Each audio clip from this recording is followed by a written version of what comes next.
आज है 3 जनवरी 1967 का प्रातः क्लास।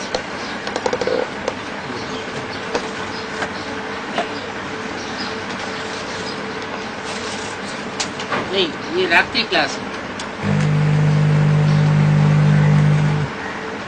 ये है अजब तमाशा। जैसे जिस प्रकार से बच्चे अजब तमाशा समझते हैं, ऐसे और कोई की बुद्धि में नहीं है कि ये दुनिया कैसे अजब तमाशा है। ये कलयुगी दुनिया है, ये एक अजब तमाशा है और है ये बेहद का तमाशा।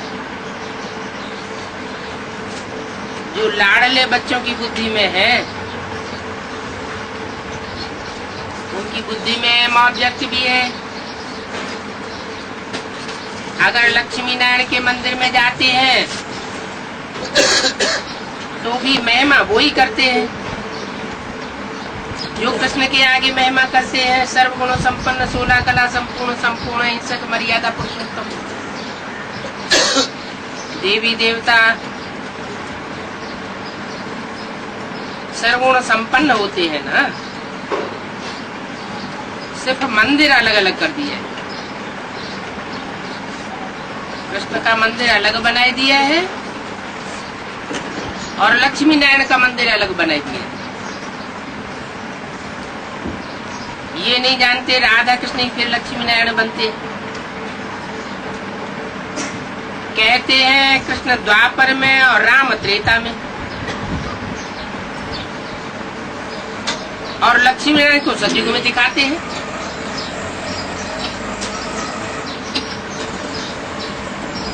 कृष्ण को द्वापर युग में क्यों ले गए?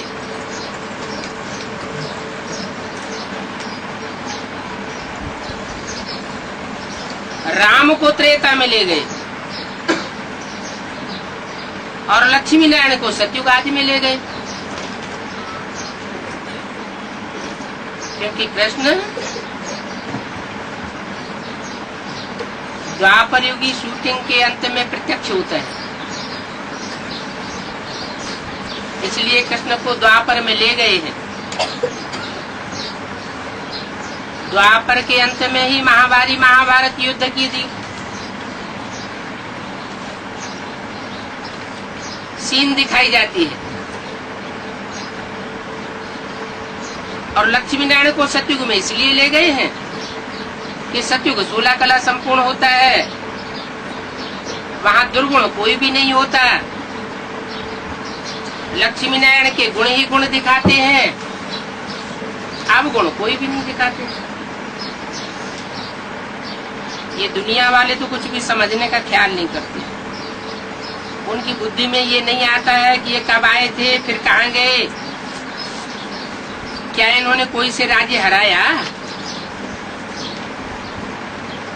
तो ये तमाशा तुम बच्चों की बुद्धि में अच्छी रीति बैठा है, इसको कुदरत नहीं कहेंगे, ये तमाशा है। कुदरत ये है कि इतनी छोटी सी स्टार आत्मा में कितना ऊंचा पार्ट भरा हुआ है, और खेल ये है अजब। तो बुद्धि में आना चाहिए ना कि हम ये नाटक करते हैं, परंतु उनके आत्मजंत को जानते नहीं है। सिर्फ नाटक कह देने से फायदा नहीं होता है।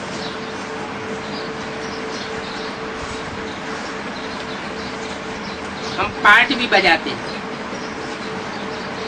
वो एक्टर होकर ड्रामा के आदिमजंत को जानना चाहिए। पहले तो हर एक्टर को अपना जानना चाहिए कि हमारी आत्मा का आदि क्या है, आदि स्वरूप क्या है, मध्य स्वरूप क्या है, और अंत में हमारा क्या असर होता है, जानना चाहिए ना।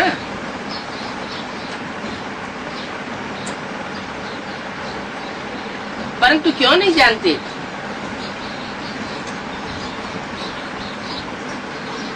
अभी तो जान लेना चाहिए।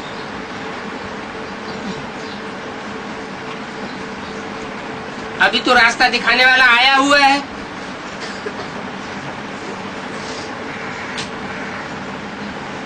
गुरुदेव बताए रहा है कि ऐसे ऐसे मंथन चलावेंगे, ऐसे ऐसे पुरुषार्थ करेंगे, ऐसे ऐसे चिंतन चलावेंगे तो तुम्हारी बुद्धि में अपना पार्ट आ जाएगा। पहले तो अपने बाप का पार्ट आवे।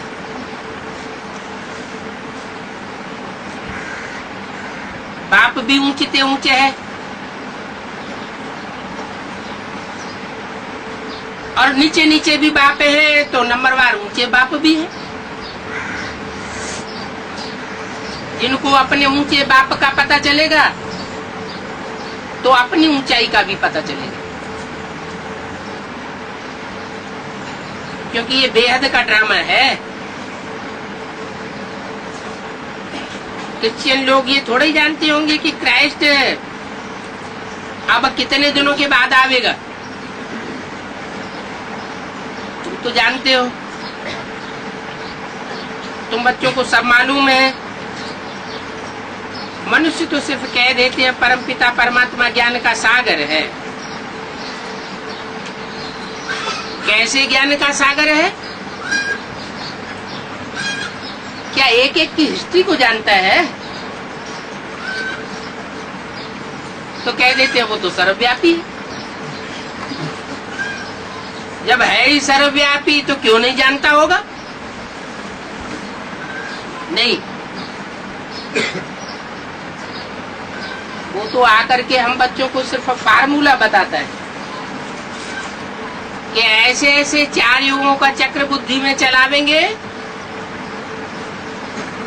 तो इस चक्र में तुम्हारा पार्ट क्या है वो बुद्धि में आ जाएगा।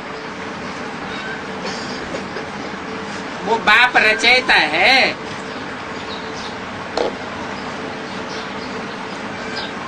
कौन सा बाप रचयिता है? सुप्रीम सोल बाप रचयिता है, या सुप्रीम सोल जिस साकार तन में आता है उसमें पार्ट बजाकर रचयिता है? सुप्रीम सोल तो सदाशिव है, अविनाशी है, अविनाशी आत्माएं भी है। तो आत्माएं कोई रची नहीं जाती है। रचना उस चीज की होती है जो पहले नहीं होती है। आत्माएं तो है ही है, परंतु आत्माओं को अपने स्वरूप का परिचय नहीं है। वो स्वरूप का परिचय बाप आकर के देते हैं। बेसिकली परिचय देते हैं कि तुम आत्मा ज्योति बिंदु स्वरूप हो। ये सामान्य परिचय हुआ। हर आत्मा का अपना अपना विशेष परिचय नहीं हुआ। सामान्य परिचय से विशेष परिचय की पहचान कैसे होगी? सामान्य परिचय है ज्योति बिंदु आत्मा हूं। ज्योति बिंदु आत्मा के असली स्वरूप पर कंसंट्रेशन करेंगे तो आत्मा सूक्ष्म बनेगी। आत्मा मन बुद्धि सूक्ष्म बनेगी और सूक्ष्म बुद्धि में सारे नाटक की गहराइयां बीच बीच में समझ में आती जाती। अपने पार्ट का भी बुद्धि में ख्याल आवेगा, क्योंकि जैसे जैसे जिन जिन आत्माओं के साथ समय की सुई घूमती है तो उन आत्माओं के साथ लिया हुआ दिया हुआ सुख दुख बुद्धि में चलता है। ये तो है शूटिंग का पीरियड। संगम युग में हर एक आत्मा के अनेक जन्म क्लियर होने तो रील घूम रही है। बाप कहते हैं ये सब बनी बनाई बन रही, अब कुछ नया नहीं बनना है। माना 63 जन्मों में हमने जिन आत्माओं के साथ जैसा जैसा सुख लेने या दुख देने का पार्ट बजाया होगा, संगम युग की रील में वही सुख और दुख देने या लेने का पार्ट हम फिर से रिपीट करते हैं। वहां 63 जन्म में था ब्रॉड ड्रामा, और ये यहाँ संकल्पों की रील में सारा घूम जाता है। तो बाप आत्मा का ज्ञान देकर हमारी आत्मा को ये स्पष्टीकरण दे देते हैं कि तुम आत्मा कैसे कैसे अपने पार्ट को पहचान जाती है। तो बाप रचयिता भी है। क्या हमारे पार्ट की रचना करता है? पार्ट की रचना नहीं करता, लेकिन वो तौर तरीके हमारी बुद्धि में भर देता है जिससे हम अपने पार्ट को पहचान सके। फिर पालना भी कराते हैं, विनाश भी कराते हैं। तो तुम सब जानते हो, भिन्न भिन्न सेंटर पर जो भी सभी ब्रह्मा कुमार कुमारियां हैं, ब्राह्मण ब्राह्मणियां हैं, उन सबको हर एक को हक है बाप को पत्र लिखने का। अब कोई लिखे या न लिखे,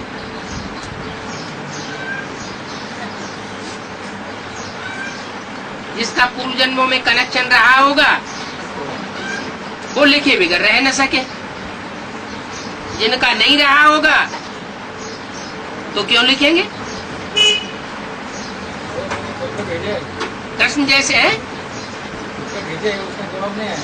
पत्र का जवाब नहीं आया तो बुद्धि में आना चाहिए कि हमने मुरली पर ध्यान नहीं दिया। बाप तो रोज पत्र भेजते रहते हैं, रोज की हर मुरली को ध्यान में पढ़ने से पता लगेगा कि हमारे प्रश्न का जवाब जरूर मिल जाता है। तो हक तो सबको है पत्र लिखने का। बाबा तो कहते हैं बच्चे सब एक जैसे नहीं है, नंबरवार है। कोई पत्र लिखते हैं, कोई नहीं लिखते हैं। कोई एक दो बारी पत्र लिखेंगे, पत्र का जवाब नहीं मिला तो ठंडे हो जाएंगे। कहते हैं हमारा तो कोई कनेक्शन बाप से नहीं, दूसरी आत्माओं से पत्र लिखने का कनेक्शन है, हमारा नहीं। थक जाते। वास्तव में हरेक को अपना अपना समाचार देना चाहिए। ये क्या बात हुई? हजारों से उठ करके लाखों की तादाद में बच्चे पहुंच जाएंगे, एक एक के लेटर का बाबा अलग अलग जवाब देंगे क्या है? लेकिन जवाब मिलता है जरूर। जो भी रोज की मुरली है, अगर उसको हम ध्यान से पढ़ें और अपने प्रश्न का जवाब लेवे तो जरूर रोज का रोज जवाब मिलता है। कोई सेंटर्स में ब्राह्मणी ऐसी है कि डेड हेड है। वो कहती है कि हमारे हुक्म के बगैर तुम पत्र मत भेजा करो।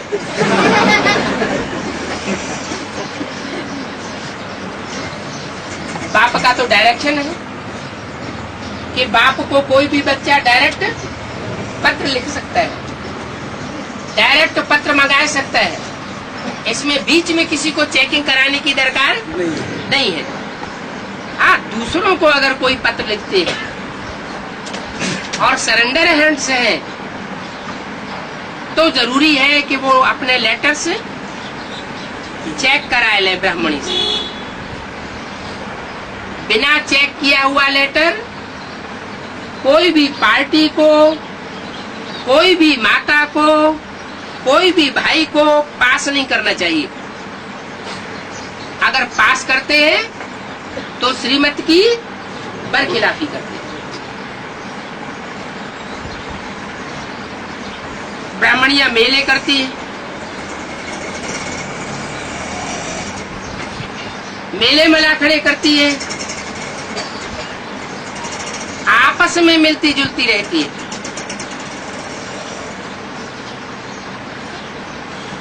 बाप कहते हैं ये सब मेले मैले बनाने वाले हैं। संगम युग में जो बाप साकार में आकर के मिलता है उससे तुम स्वच्छ बनते हो। उन मेलों में मैले बनते हैं, फिर छिपाना चाहते हैं। जो मैलापन आया उस मैलेपन का पूरा पोता मेल नहीं देती। बच्चे अपनी खुश खैरियत का समाचार लिखते रहे। कई ब्राह्मणियां अपने को मुमिया मिट्ठू समझती है। ये नहीं समझती कि हम भूलें करते हैं। हमसे भी भूलें होती है। पोलाइट हो करके नहीं चलती तो जिज्ञासु रूठ जाते हैं। रूठना चाहिए क्यों? ब्राह्मणी पोलाइट होके नहीं चलती है, स्ट्रिक्ट रहती है, तो रूठना नहीं चाहिए है? बाप को बताना चाहिए। हाँ, बाप पोलाइट है, वो सामने तो नहीं रहता, ब्राह्मणी सामने रहती है। व्यवहार में तो ब्राह्मणी के साथ आना पड़ता है, तो क्या करे? ड्रामा में जो भी सामने आता है वो सब कल्याणकारी है। घड़ी घड़ी जो भी घटित हो रहा है उसमें सब में कल्याण देखना चाहिए। जो बाबा भी कल्याणकारी, ड्रामा भी कल्याणकारी, हमारा पार्ट भी कल्याणकारी। ब्राह्मणी भूले करती है तो जो जैसा करता है उसको वैसा बाप के दरबार में नूद है। बाप किसी का कुछ रखता नहीं है। अच्छे को अच्छा वापस देता है ब्याज सहित, और बुरे को बुरा वापस देता है ब्याज सहित।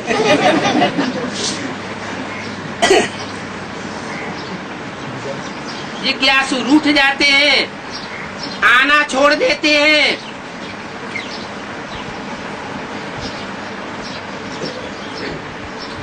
बाप कहते हैं रूठो मत। क्या? बाप की पढ़ाई से नहीं रूठना चाहिए। तुम्हारी बुद्धि में तो है कि तुमको पढ़ाने वाला कौन है। तुमको पढ़ाने वाला तो एक है। ब्राह्मणियां भी तो पढ़ाई रही है ना। एक बाप से पढ़ाई पढ़ करके ही पढ़ाते हैं। पढ़ाई तो एक ही है और एक के द्वारा है। जिज्ञासु आना छोड़ देते हैं। ब्राह्मणियां कहती हैं हमारे बिगर पूछे बाबा को पत्र लिखो, इसलिए बाबा कहते हैं सब बच्चों को हक है बाबा को पत्र लिखने का। साफ समाचार देना चाहिए। ब्राह्मणी ठीक नहीं पढ़ाती है, नवाबी दिखाती है, कोई डिसर्विस करती है, तो समाचार देने से उनको सावधानी मिलेगी। अब सावधानी मिलेगी। बाबा को समाचार देंगे तो सावधानी मिलेगी। समाचार कौन देवे? बच्चे समाचार देंगे। और बच्चों को डर लगता हो तो अपना कर्तव्य और अपना अकर्तव्य अगर कोई छिपावेंगे तो विकर्म बढ़ते जाएंगे। बच्चे हर प्रकार का समाचार दे सकते हैं। बाबा से कोई भी समाचार छिपाना नहीं चाहिए। टीचर का भी समाचार दे सकते हैं। अज्ञान काल में भी टीचर की रिपोर्ट प्रिंसिपल को करते थे ना, तो यहाँ भी कर सकते हैं कि इनको बदली करो। यहाँ कभी बाबा के पास ब्राह्मणी की रिपोर्ट आती है तो बाबा बहुतों को बदली भी कर देते हैं। कहाँ है बम्बई में।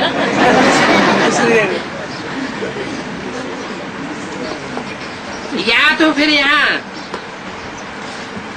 मंगा लेते हैं, बिठाए देते हैं। यहाँ आकर के क्या नुकसान करेंगे? तो सब बच्चे समाचार तो दे सकते हैं, कोई भी समाचार हो बाबा के पास भेज सकते हैं। कोई में खामी हो, अगर कोई महारानी बन करके बैठ जाए, खटिया पर बैठे बैठाए चाय मंगवाए, तो उसकी रिपोर्ट करनी चाहिए। माना यहाँ तो सब सेवाधारी है, यहाँ कोई को राजाई नहीं मिली है। ब्राह्मणों की राजाई नहीं होती, ब्राह्मण होते हैं सेवाधारी। बाप खुद क्या कहते हैं? बच्चे, I am your most evident servant.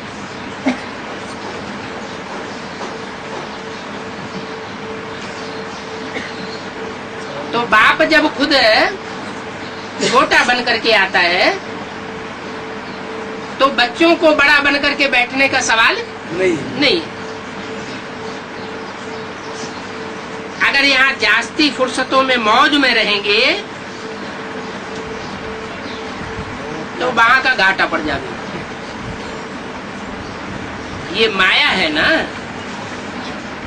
नशे में ले आती है।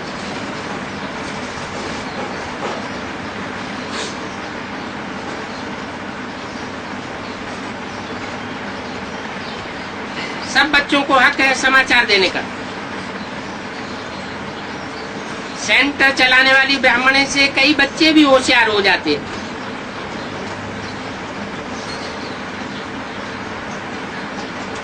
वो जरूर समाचार देंगे। क्या कहा? जो बच्चे जास्ती होशियार हो जाते हैं, ज्ञान में तीखे जाते हैं, वो बाप को जरूर समाचार देंगे।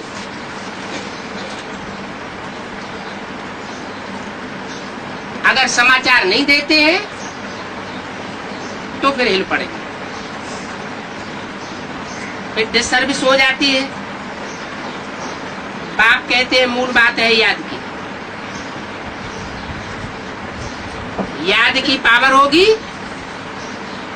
तो सब सहज सहज चलता जाएगा। समझाने में भी नशा चढ़ जाता है। हर हठ योगियों को राजयोग का बिल्कुल पता नहीं है। क्या बात हुई? अभी अभी ब्राह्मणी की बात कर रहे थे और अभी अभी हठ योगियों की बात करने लगे। क्यों? ब्राह्मणी अपनी हट पर अड़ जाती है अपनी बात मनवाने के लिए। अच्छा, हठ योगियों को राजयोग का बिल्कुल पता नहीं है। गीता का भगवान कौन था? ब्राह्मणी से बात करते करते गीता के भगवान के ऊपर कहां पहुंच गए? गीता के भगवान से इस बात का क्या कनेक्शन है? अरे बड़ी से बड़ी ब्राह्मणी कौन है? जगह बड़ी से बड़ी ब्राह्मणी है ब्रह्मा। ब्रह्मा ब्रह्मा एक का नाम नहीं होता है, ब्रह्मा नाम बहुतों के होते हैं। ब्रह्मा के 4 मुख दिखाए जाते हैं, ब्रह्मा के 5 मुख भी दिखाए जाते हैं।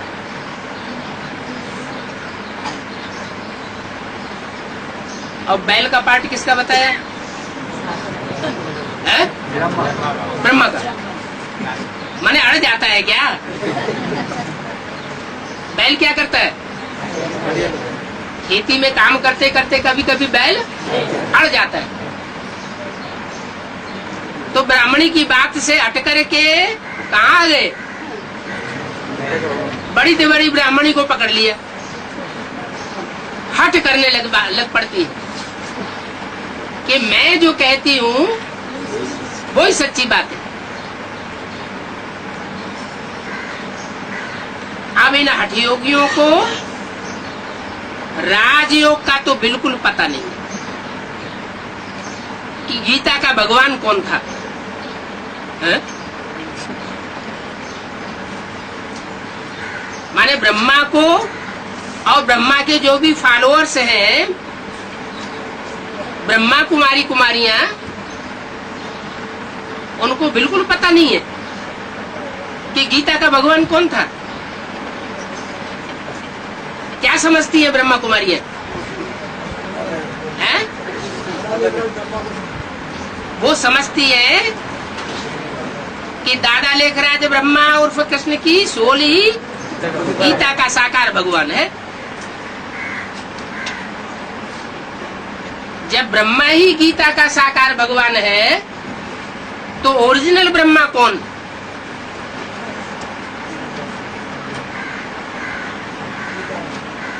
आदि ब्रह्मा कौन है? गीता माता। तो जो आदि ब्रह्मा है, ब्रह्मा में कौन प्रवेश करता है? शिव बाबा की शिव बाप? कोई कहता है शिव बाबा, कोई कहता है शिव बाप। शिव बाबा प्रवेश करता है, शिव बाप प्रवेश करता है, तो सर्वव्यापी हो गया क्या? शिव बाप मुकर्रर रूप से प्रजापिता में प्रवेश करता है या ब्रह्मा में प्रवेश करता है? सुनने सुनाने का पाठ बजाने वाला है? सुनने सुनाने का पाठ बजाने जो दादा को सत्संग हुए, सुनने सुनाने का पाठ बजाने के लिए शिव बाबा प्रवेश करता है। शिव बाप जो है वो सुनने और सुनाने का भक्ति मार्ग का फाउंडेशन डालने के लिए आता है। आता है क्या? सुनने सुनाने का फाउंडेशन डालने के लिए नहीं आता है। उसके आने का मकसद क्या है? भक्ति को खलास करने के लिए आता है और ज्ञान का फाउंडेशन डालने के लिए आता है। तो ब्रह्मा क्या समझ के बैठ जाते हैं कि शिव बाप मेरे में आता है, इसलिए मैं ही साकार भगवान हूं। और साकार भगवान की ये बुद्धि में बात जो बैठ जाती है, वो फिर ये बुद्धि में नहीं आने देती कि वो सुप्रीम सोल मुकर्रर रथ कौन सा है जिसमें आदि से अंत तक कार्य करता है। बेसिक में भी ब्रह्म ही ब्रह्मा चिल्लाते चिल्लाते ब्रह्मा कुमारियों के 8 फेल होने लगे, ब्रह्मा का भी 8 फेल हो गया। और एडवांस में भी ऐसा ही चल रहा है। क्या चल रहा है? ये नहीं समझते कि माँ का पार्ट बजाने वाला और बाप का पार्ट बजाने वाला एक ही आत्मा है। कौन? Supreme soul. वो सुप्रीम सोल शिव ही दादा लेखराज ब्रह्मा में प्रवेश करके सहनशीलता की अति का पार्ट बजाता है। नहीं तो दादा लेखराज के और भी तो जन्म पहले हो चुके हैं, 63 जन्म। उन जन्मों में सहनशीलता का ऐसा पार्ट क्यों नहीं बजाया? वास्तव में सारी जगत की माता का पार्ट भी कौन बजाता है? परमात्मा शिव ही बजाता है। और सारी सृष्टि को वर्षा देने और सारी सृष्टि में ज्ञान का बीज बोने का पार्ट भी बाप ही बजाता है। वो बाप भी है, वो माता भी है, लेकिन साकार तन अलग अलग होता है। एक के द्वारा माता का पार्ट बजाता है, दूसरे के द्वारा पिता का पार्ट बजाता है। जिसके द्वारा पिता का पार्ट बजाता है मुकर्रर रूप से, उसे प्रजापिता कहा जाता है। प्रजापिता एक ही होता है और ब्रह्मा अनेकों के नाम हो जाते हैं।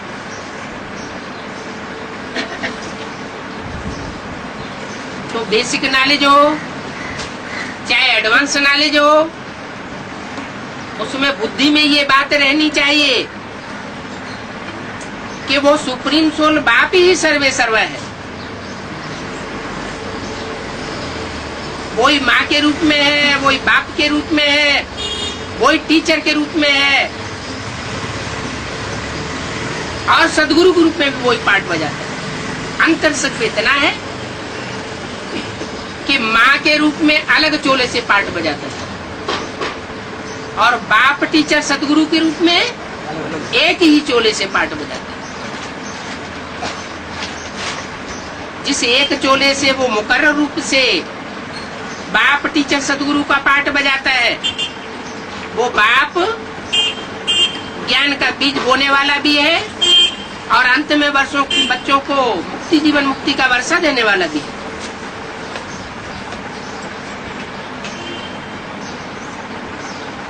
जो ब्रह्मा मुख से मुरली उच्चारित की जाती है, जो सामान्य रूप से एक गीत बन करके, कविता बन करके बच्चों के सामने आता है, वो गीत बेसिक नॉलेज में जो बच्चे पढ़ते हैं पहले उनके लिए रटने की चीज हो जाती है, क्योंकि देने वाला स्वयं भी साकार रूप में उसके गुह्य अर्थ को नहीं समझता। ब्रह्मा की बुद्धि में ही जब वो बात नहीं आती है गहराई की, तो ब्रह्मा के जो बच्चे हैं उनकी भी बुद्धि में वो बात नहीं आ सकती। लेकिन माँ होती है और बच्चे बच्चे होते हैं। बच्चों में कोई छोटे बच्चे होते हैं, कोई बड़े बच्चे होते हैं। बड़ों बच्चों में भी जो बड़े से बड़ा एल्डर ब्रदर होता है, वो ज्यादा से ज्यादा प्योरिटी की पावर से पैदा होता है। बुद्धिमान बाप का बुद्धिमान बच्चा होने के कारण, पहलौटी का बच्चा होने के कारण बाप के पूरे वर्षे का वो हकदार बनता है। इसलिए बड़े बच्चे को बाप समान कहा जाता है। उस बाप समान बच्चे में सहनशीलता की इंतहा का पार्ट बजाने वाली कृष्ण की सोल दादा लेखराज वो भी प्रवेश करता है। तो एक ही रूप में बाप भी है और उसी रूप में दादा की सोल भी प्रवेश है। बाप सुप्रीम सोल बाप भी है और मनुष्य सृष्टि का पिता प्रजापिता भी है। दोनों वेद के बाप एक ही रूप में। और जो मनुष्य सृष्टि का पिता है, उससे पैदा होने वाला साकार सृष्टि में जो कृष्ण बच्चा बनता है, माना दादा का पार्ट बजाने वाली आत्मा, वो भी उसमें मौजूद है। ये लोगों की कहने की भाषा में आता है, आज भी ज्यादा दादागिरी दिखाता है। तो वो ब्रह्मा की सोल जो बड़े के बच्चे के रूप में इस सृष्टि पर पहले आती है, वो सभी मनुष्य आत्माओं के लिए जैसे दादा हो जाती है। तो एक ही रूप में बाप भी है और दादा भी है। बाप दादा कंबाइंड हो जाते हैं। उन कंबाइंड स्वरूप को ही भक्ति मार्ग में अर्धनारीश्वर के रूप में बताई दिया। कैसे? वो आधा रूप माता का भी उसमें है और आधा रूप पिता का भी है। उसमें आधा रूप पिता का है शंकर के रूप में, और आधा रूप माता का है ब्रह्मा के रूप में। उनको कहते हैं जगतम पितरम वंदे। माता भी है तो पिता भी है। तो शास्त्रों में कह दिया तुमेव माता च पिता त्वमेव। त्वम माने तू ही माता है तू ही पिता है। तो एक हुआ या दो हुए? एक सुप्रीम सोल की स्थिति है।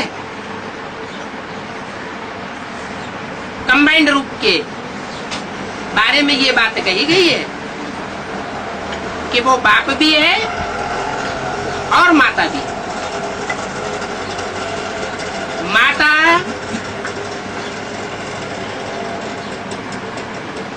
वो माता और तू है जग की भाग्य विधाता। बाप को क्यों छोड़ दिया? बाप जग का भाग्य विधाता नहीं है? कहा तो जाता है भाग्य विधाता, भाग्य विधात्री नहीं कहा जाता है। तो माता को इतना मान क्यों दिया है? इसलिए मान दिया कि जो भी पुरुष चोले है वो सब दुर्योधन दुशासन के रूप में, चाहे वो ब्रह्मा का रूप हो, चाहे वो प्रजापिता का रूप हो, चाहे XYZ कोई भी बच्चे हो, पुरुष चोला है तो उनसे आशा नहीं की जा सकती कि वो स्वर्ग के गेट खोलेंगे। प्योरिटी के मामले में सब ढीले, उसमें भी भाव स्वभाव संस्कार के आधार पर भी दो हिस्से किए गए। एक है रुद्रमाला और दूसरी है विजयमाला। रुद्रमाला है बाप के बच्चों की माला। बाप के सब बच्चे हैं, बच्चियां कोई भी नहीं। और विजयमाला में, विजयमाला में सब बच्चियां हैं भाव स्वभाव संस्कार से। जन्म जन्मांतर की कौन सी बच्चियां? जिन्होंने प्योरिटी का पार्ट विशेष बजाया है। द्वापर कलयुग में भी जन्म जन्मांतर उन्होंने प्योरिटी को धारण करने का विशेष पुरुषार्थ किया। चाहे मुसलमानों का आक्रमण या हुआ हो, चाहे कोई भी आतताइयों का आक्रमण हुआ हो, वो विजयी वत्स ऐसे रहे हैं जिन्होंने विविचार की बू नहीं आने दी और प्योरिटी को पालन किया। प्योरिटी दुनिया की सबसे बड़ी ताकत है और वो ताकत माताओं कन्याओं में। तो माता को गुरु के रूप में मानना पड़ेगा और बातों में भले न माने, लेकिन प्योरिटी की बात जहां तक आती है तो झुकना पड़ेगा। रावण कुंभकर्ण जैसे, दुर्योधन दुशासन जैसे, कंसी जरासंधी जैसे हो सकते हैं जो उनके ऊपर जबरदस्ती करते हैं, ऐसों को भी पछाड़ खानी पड़ती है। उनके सामने वो फिर जगदम्बा और महाकाली का रूप धारण कर लेती। हर चीज की अति होती है और अति के बाद अंत हो जाता है। तो सहन शक्ति की भी सीमा होती है। वो सीमा जब पार हो जाती है तो जो शक्ति है शिव की वो विकराल रूप धारण करती है। इस मामले में वो हठ का रूप भी पावरफुल हो जाता है।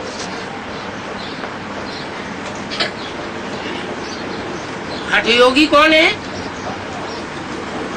और राजयोगी कौन है? ज्यादा तकलीफ किसको होती है पुरुषार्थ करने में? हठ योगियों को जास्ती पुरुषार्थ करने में तकलीफ होती है और राजयोगियों को सहज सहज पुरुषार्थ की प्राप्ति हो जाती है। तो बाप की माला है रुद्रमाला और विष्णु की माला है विजयमाला। ज्यादा लंबे टाइम तक पुरुषार्थ किसका चलता है? रुद्रमाला का लंबा पुरुषार्थ चलता है। यज्ञ के आदि से देखा जाए, जो सूर्यवंशी पार्टी थी, जो रुद्रमाला का मणका बनती है, वो तो आदि में ही चली गई, आदि में जाती है और अंत में फिर प्रत्यक्ष होती है। तो आदि अंत का उनका पार्ट और बीच का सारा पार्ट, तो लंबा पार्ट किसका हुआ? विजय पाने वाले हैं कि विजय दिलाने वाले हैं? विजय पाने वाले भी हैं और विजय दिलाने वाले भी हैं। लेकिन भगवान वहां पा करके रुद्रमाला के मणकों को क्यों ज्ञान देता है?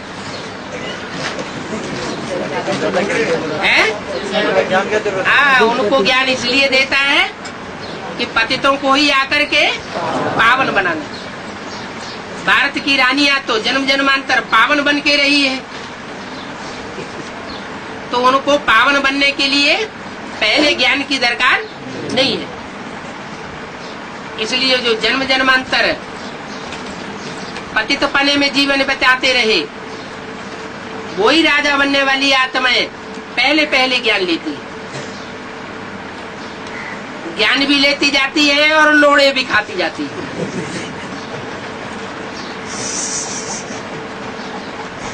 अप और डाउन, ये अप और डाउन का खेल उनका चलता रहता है।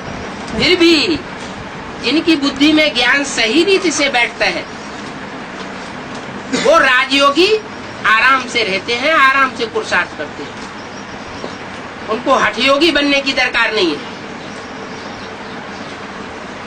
और जो पूरी श्रीमत को फॉलो नहीं करते, कुछ न कुछ अपनी मनमत मिक्स करते हैं, या अपने से जिनको बड़ा समझते हैं उनकी मनुष्य मत मिक्स कर देते हैं, तो उनके लिए कठिन हो जाता है।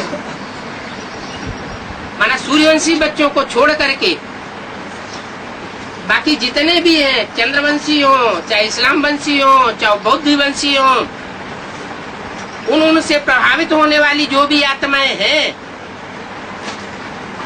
उनको हठयोग करना पड़ता है। अगर श्रीमत पर चलती रहे तो हठयोग का सवाल ही नहीं। श्रीमत पर न चल के अपनी मनमत मिक्स करती है या मनुष्य मत मिक्स करती है, तो तकलीफ महसूस होती है। बाप तो कहते हैं, बच्चे मैं तुम्हें सहज राजयोग सिखाने आया हूं, इसमें कठिनाई की कोई बात नहीं है। जैसे जैसे मैं चलाता हूं वैसे वैसे अगर चलते जाए तो ब्राह्मण जीवन जैसा ऊंचा जीवन देवताओं का भी नहीं होता। देवताएं फिर भी नीचे गिरते रहेंगे, जन्म जन्मांतर नीचे है, गिरती हुई कला में जावेंगे या उड़ती कला में जावेंगे? गिरती कला में जावेंगे। लेकिन तुम अगर सदा श्रीमत पर चलते रहो तो तुम सदैव उठती कला में जाओगे। उड़ती कला तेरे बाने सर्व का भला, ये है निशानी। क्या क्या निशानी बताई? जिनकी उड़ती कला होगी वो दूसरों का भला किए बगैर अपनी जिंदगी नहीं बिता सकते। तन की ताकत से, धन की ताकत से, मनसा की ताकत से, बुद्धि की ताकत से, संपर्कियों और संबंधियों की ताकत से, सब प्रकार की शक्तियां वो ईश्वरीय सेवा में लगावेंगे। जो बाप का धंधा सो बच्चों का। स्वार्थ किस में आता है? स्वार्थ रथ में आता है, या जो रथ को रथ ही नहीं समझता उसमें आता है। रथ अगर पूरा ही अर्पण कर दिया ईश्वरीय सेवा में, ईश्वर के लिए, तो स्वार्थ रहता ही नहीं। और जो रथ को पूरा अर्पण नहीं करते उनके जीवन में स्वार्थ आता। स्वार्थ आता है तो दाग भी लग जाते हैं। आत्मा अभिमानी को कोई दाग नहीं लग सकता। आत्मा अगर अपने स्वरूप में स्थिर रहे तो वो आत्मा नहीं परमात्मा है। क्या वो ज्ञान सूर्य का पाठ बजाने वाली है। आत्मिक स्थिति परमात्मा स्थिति के समान है। इसके लिए उन भक्तों ने कह दिया आत्मा सो परमात्मा। अब ऐसे नहीं है कि हर आत्मा सो परमात्मा हो जाती है, नहीं। ऐसा जो पुरुषार्थ करने वाली आत्मा है कि जैसा जैसा सुप्रीम सोल बाप चलाना चाहता है वैसे ही वैसे चलने वाली हो तो आत्मा सो परमात्मा जैसी स्टेज को प्राप्त कर सकती है। और बाप तो आता ही इसीलिए है, इसलिए आता है, बाप समान बनाने के लिए आता है। बाप है सुप्रीम सोल शिव, तो शिव आता है शिव स्वरूप बनाने के लिए। लेकिन नंबरवार है, एक टीचर के पढ़ाए हुए सब स्टूडेंट एक जैसे तो होते नहीं है। कोई स्टूडेंट होता है पूरे मार्क्स से पास होता है, जो पूरे मार्क्स से पास होता है उसी का नाम वाला होता है, बाकी तो नंबरवार। तो आत्मा सो परमात्मा जिसके लिए बोला गया है वो है शिव शंकर एक बनने वाला। जो शिव है वो ही शंकर। शिव और शंकर में भेद नहीं बताया, शास्त्रों में भी कहा है सगुण अगुण नहीं कछु भेदा, उभय हर भव संभव खेदा। साकार और निराकार में कोई भेद नहीं है। कब? साकार जब संपूर्ण बनता है तब। पुरुषार्थी जीवन की बात नहीं है, पुरुषार्थी जीवन में तो भेद रहता है। जमदे जामदे नहीं बनता, माने हथेली पर आम नहीं उगाया जा सकता। लेकिन जब पुरुषार्थ संपन्न होता है, फाइनल परीक्षा हो जाती है, तो फाइनल परीक्षा होने के बाद नंबर डिक्लेयर हो जाता है। जब नंबर डिक्लेयर होता है तो आत्मा सो परमात्मा की स्टेज को प्राप्त करती है। शंकराचार्य ने आकर के ये ज्ञान संसार में दिया, क्या? आत्मा सो परमात्मा।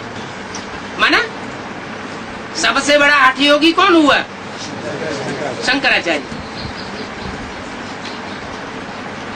जो भी चेले थे उन्होंने उनको फॉलो करना शुरू कर दिया। क्या कहना शुरू कर दिया? शिवो हम ही शिव का स्वरूप है।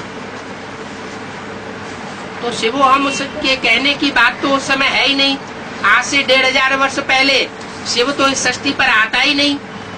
जब आता ही नहीं तो आप समान बनावेगा कहां से? वो तो आता है संगम युग में, और संगम युग में जिस स्वरूप में प्रवेश करता है वो स्वरूप शंकर का गाया जाता है।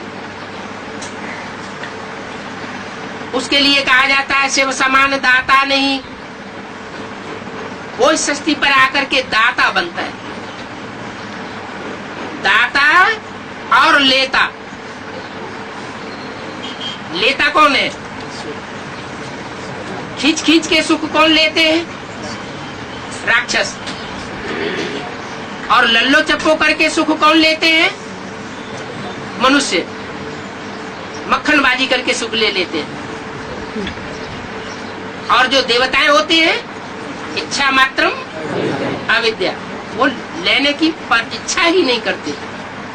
इस विकारी दुनिया में, इस गिरती कला की दुनिया में, इस पतित सृष्टि में जो भी सुख है वो सब कागबिष्टा समान सुख है। लिया लिया न लिया बराबर हो जाता है। इसलिए उनकी बुद्धि में बैठा रहता है ये बात कि अब इस दुनिया के सुख लेने से कोई फायदा नहीं है। तो राजयोग का उन हठयोगियों को पता नहीं है। कौन कौन से धर्म की आत्मा हठयोगी हुई है?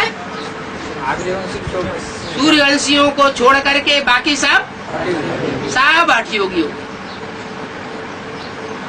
उनमें अव्वल नंबर हठयोगी कौन सा हुआ है? ब्रह्मा। और ब्रह्मा की जो बच्चियां हैं वो भी सब वो भी हठयोगी हुई। अभी अव्यक्तवाणी में क्या बोला? अव्यक्तवाणी में बोला जयंती बैकबोन है इसकी। किसकी बैकबोन है? हैं? इशारा दिया है वैष्णवी देवी की बैकबोन है जयंती। जैसे बच्चों के लिए कहा, बच्चों का बैकबोन है बाप दादा। से बैकबोन होती है ना, वो रीढ़ की हड्डी होती है। रीढ़ की हड्डी के बगैर शरीर नहीं साधा जा सकता। ऐसे ही वैष्णवी के लिए बोला कि उसकी बैकबोन है जयंती, माने उसके थ्रू उसको एडवांस नॉलेज मिलनी है। और एडवांस नॉलेज का प्रैक्टिकल स्वरूप वो धारण करती है। दो बातें होती है, एक होती है थ्योरी और एक होता है प्रैक्टिकल। ज्यादा मेहनत किसमें करनी पड़ती है? साल भर क्या पढ़ाया जाता है? थ्योरी पढ़ाई जाती है या प्रैक्टिकल कराया जाता है? थ्योरी पढ़ाई जाती है। थ्योरी के बगैर प्रैक्टिकल नहीं होता। बहुत से ऐसे इंजीनियर होते हैं थ्योरी पढ़ते ही नहीं और प्रैक्टिकल उन्हें सब कुछ मालूम होता है। लेकिन ऐसा एक भी नहीं होगा जो थ्योरी करने के बाद प्रैक्टिकल न करता हो। नहीं तो थ्योरी बेकार हो जाती है। प्रैक्टिकल और थ्योरी। विजयमाला है प्रैक्टिकल और रुद्रमाला है थ्योरी। क्यों? थ्योरी की जननी कौन है? वैष्णवी देवी। वह नहीं, थ्योरी की जननी है जगदम्बा और प्रैक्टिकल की जननी वैष्णवी। लेकिन प्रैक्टिकल होगा तब जब थ्योरी उसमें मिक्स हो। बेसिक नॉलेज में प्रैक्टिकल है और रुद्रमाला में प्रैक्टिकल नहीं है, इसलिए उसको राम की सेना कहा है। सेना किसकी है? राम की सेना। राम की सेना माने कौन सी सेना? बंदर सेना। बंदर क्या प्रैक्टिकल करेंगे? तो प्रैक्टिकल एक है लंगड़ा और एक है अंधा, ये कहानी हो जाती है। दोनों का जब कॉम्बिनेशन होता है तो कौन नीचे होता है और कौन ऊपर होता है? विषय वैतरणी क्रॉस करने के लिए ऊपर कौन बैठता है और नीचे कौन होता है? लंगड़ा ऊपर बैठ जाता है और अंधा उसकी सवारी बन जाता है। तो बताया बैकबोन कौन बना है? थ्योरी की जननी। कब बनी जननी? वो थ्योरी की जननी कब बनी थी? यज्ञ के आदि में। यज्ञ के आदि में उसने हिम्मत की थी प्रजापिता को ब्रह्मा बाबा के साक्षात्कार सुनाने की हिम्मत की थी। ब्रह्मा बाबा वो हिम्मत नहीं कर सके, लेकिन उस माता ने हिम्मत की, सारे साक्षात्कारों को सुनाया और फिर सुना तो फाउंडेशन पड़ा ज्ञान का, और प्रजापिता के मुख से निकला वो ज्ञान का बीज। तो हठ योगियों में और राजयोगियों में अंतर पड़ जाता है। क्या अंतर पड़ जाता है? हठ योगी किसको फॉलो करते हैं? ब्रह्मा को फॉलो करते हैं, क्योंकि माँ का रूप बड़ा प्यारा होता है और बाप का रूप सख्त होता है। शक्ति जो दुष्ट बच्चे होते हैं वो पसंद नहीं करते। तो चंद्रवंशी से लेकर के इस्लाम वंशी, बौद्धी वंशी, जितने भी नीचे नीचे तक के हैं वो सारे ही हठ पकड़ लेते हैं। यज्ञ के आदि में भी हठ पकड़ी गई थी। क्या क्या हठ पकड़ी गई थी? जिसको अव्यक्तवाणी में अभी बोला है कई साल से, ये पांडवों का किला ऐसा बन जाएगा इसमें एक भी असुर प्रवेश नहीं कर सकेगा, एक भी विकारी पांव नहीं रख सकेगा। और ये झगड़ा था शुरुआत का। वो सूर्यवंशी आत्माएं नहीं चाहती थी। क्या नहीं चाहती थी? कि विचार फैलाने वाली कोई भी आत्मा यज्ञ में प्रवेश करके अंदर बैठे। और वो हट पकड़ गए, बच्चे भी हट पकड़ गए तो माँ भी हट पकड़ गई और यज्ञ में विघ्न पड़ गया। अभी अंत में भी ऐसे ही है।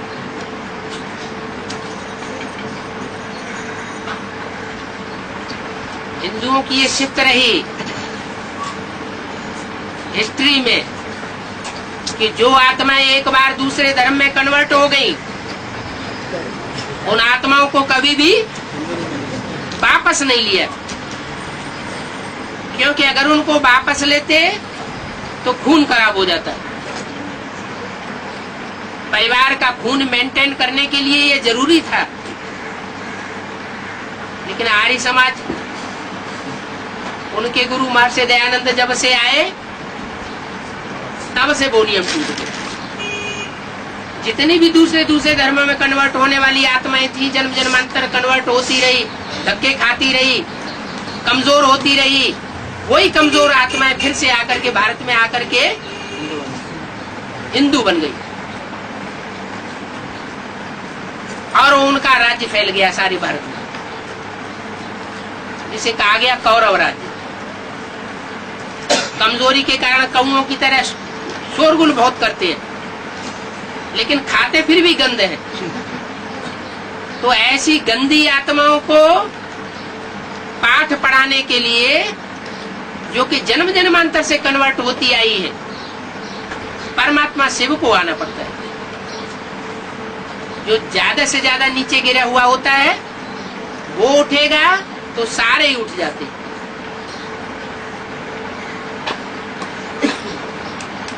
इसलिए सबसे नीचे ते नीचे बाप से प्राप्ति करने वाले धर्म कौन से हैं? हैं? आर्य समाज। आर्य समाज ऐसा बच्चा है जो अर्धनास्तिक है, आधा नास्तिक। भगवान को तो मानता है लेकिन निराकार को, साकार देवी देवताओं को मानने वाला नहीं है। और वही फाउंडेशन है सारी कमजोरियों का। तो वहां से सुधार होना जरूरी है। यज्ञ के आदि से ही बाबा ने सबसे पहले, जब से ब्रह्मा की प्रत्यक्षता हुई, जगदीश भाई को पकड़ा।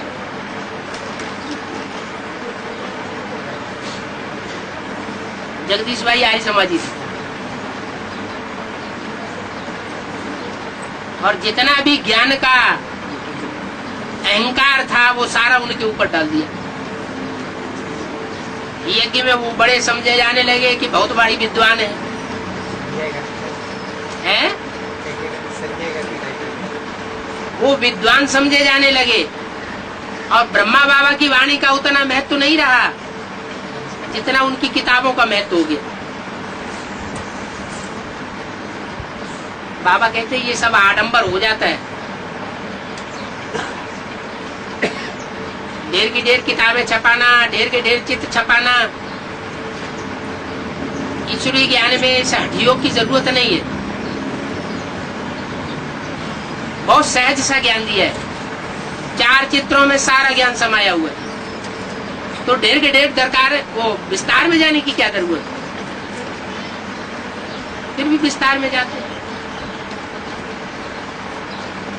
विस्तार में जाते हैं। जैसे मकड़ी अपना जाला फैलाती है, विस्तार में फैलाती है, फिर उसी में फंस जाती है।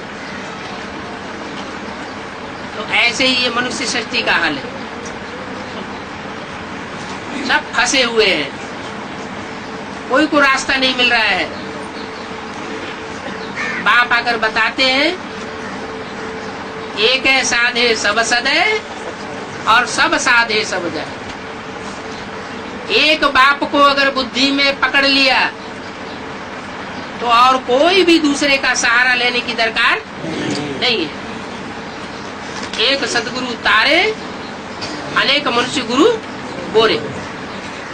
ओम शांति।